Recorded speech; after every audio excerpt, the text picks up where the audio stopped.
नमस्कार, स्वागत है आप सभी का model of Indian astrology channel में। मैं हूं पंडित राकेश मिश्रा, उपस्थित हूं मैं वास्तु के ऊपर में विशेष चर्चा करेंगे। वास्तु के ऊपर में बहुत दिनों से कोई पाठ नहीं डाला है, वीडियो नहीं डाला है। आज हम बात करने वाले हैं लोगों के मन में विशेष रूप से एक बहुत बड़ा संशय ये रहता है कि हमारा घर, हमारा ऑफिस, हमारा फैक्ट्री, हमारी दुकान, हमारा शॉप या जो भी है उसका डायरेक्शन क्या है, क्या फेसिंग क्या है, ईस्ट फेसिंग है, वेस्ट फेसिंग है, नॉर्थ फेसिंग है, क्या फेसिंग है। तो आज हम इस संशय के ऊपर में बात करेंगे कि वास्तु शास्त्र क्या बोलता है और हम किस तरीके से इसका निर्धारण करें कि हमारा घर किस फेसिंग में है, हमारा ऑफिस कौन से फेसिंग में है, और इसका निर्धारण, इसको कैसे चेक करें। दिशा का निर्णय, डायरेक्शन का निर्णय कैसे करें। आज का मूल जो विषय है वो यही है, how to determine direction in vastushastra. Vastu के सभी प्रमाणित ग्रंथ में, जितने भी ग्रंथ हैं उसमें यह बताया गया है कि दिशा का जो निर्णय है वो जब हम द्वार से बाहर निकले, चाहे आपका वो घर हो, ऑफिस हो, फैक्ट्री हो, शॉप हो, आपका प्लॉट हो, जो भी, जब हम बाहर निकले उसका जो डायरेक्शन है वही डायरेक्शन आपके वास्तु की कही जाएगी। सो दिशा का निर्णय हमें बाहर निकलते हुए देखना है, अंदर आते हुए नहीं देखना है। इस बात का विशेष रूप से ध्यान रखिए। इसका उदाहरण, आप बाहर निकल रहे हैं और सामने अगर ईस्ट है तो आपका जो घर है, प्लॉट है, ऑफिस है, फैक्ट्री है, तो वो ईस्ट फेसिंग हुआ।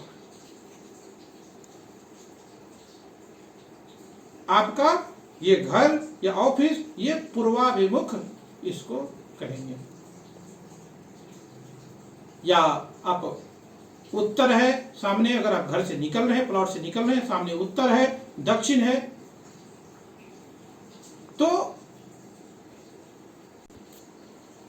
हम अगर कोई घर से बाहर निकल रहे हैं, प्लॉट से बाहर निकल रहे हैं, अगर सामने नॉर्थ है तो उसको नॉर्थ फेसिंग बोलेंगे, अगर ईस्ट है तो ईस्ट फेसिंग बोलेंगे, वेस्ट है तो वेस्ट फेसिंग बोलेंगे। हम अंदर आते हुए नहीं, निकलते हुए जिस दिशा में निकलेंगे वो फेसिंग उस वास्तु का होगा। अब इसका प्रमाण लीजिए। यहाँ पर में शब्द कल्पद्रुम में दिया गया है कि द्वारति निर्गच्छति गृह आभ्यंतरात् अनेन इति। इसका दूसरा प्रमाण ब्रह्म वैवर्त पुराण में कहा गया है कि गृह नाम शुभदम द्वारम प्रकारस्य गृहस्य च। वहीं तीसरा प्रमाण लीजिए, वास्तु रत्नाकर बोलता है कि दक्षिणः सचय प्रोक्ताः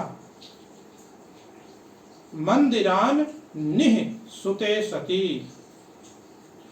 ये तीनों जो प्रमाणभूत ग्रंथ है, इससे ये पता चलता है कि वास्तु से जब आप बाहर निकलते हैं तब जो दिशा आता है उसे ही वास्तु डायरेक्शन समझना चाहिए।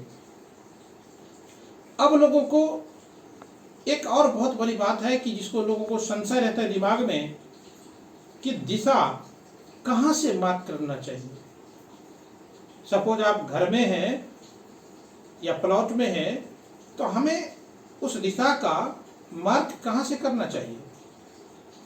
अब इंट्रेंस से लिविंग रूम में, इंट्रेंस से करें या लिविंग रूम से करें, कहाँ से उसको मार्क करें।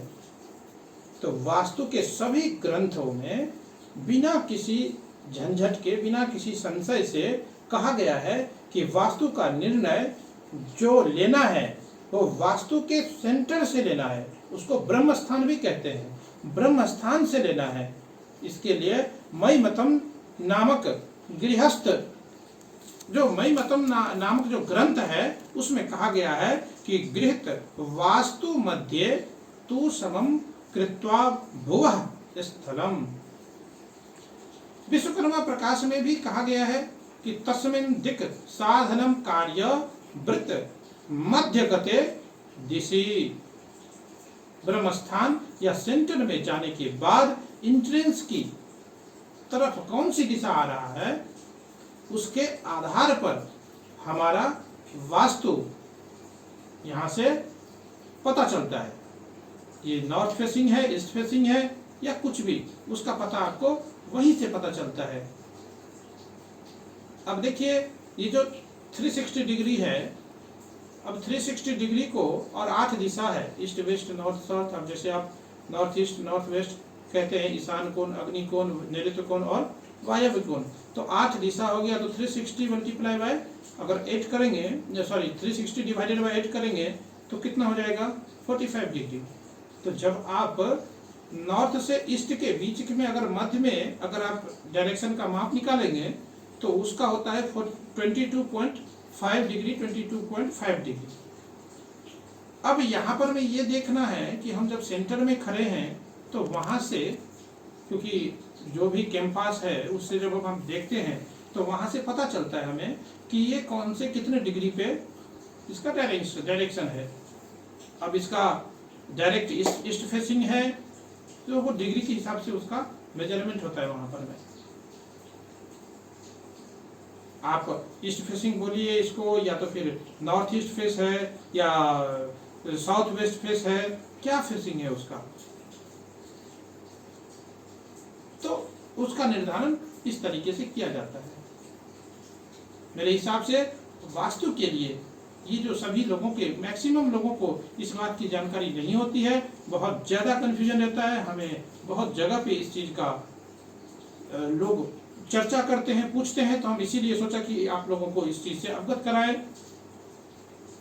आप लोगों को हमारा ये अगर कार्यक्रम अच्छा लगा तो आप ऐसे ही बने रहें हमारे चैनल पे, लाइक करें, शेयर करें, सब्सक्राइब करें। और किसी तरह की जानकारी चाहिए तो आप हमें कमेंट कर सकते हैं, कॉल कर सकते हैं, व्हाट्सएप कर सकते हैं। आज के लिए बस इतना ही। जय सिया राम, जय श्री कृष्ण।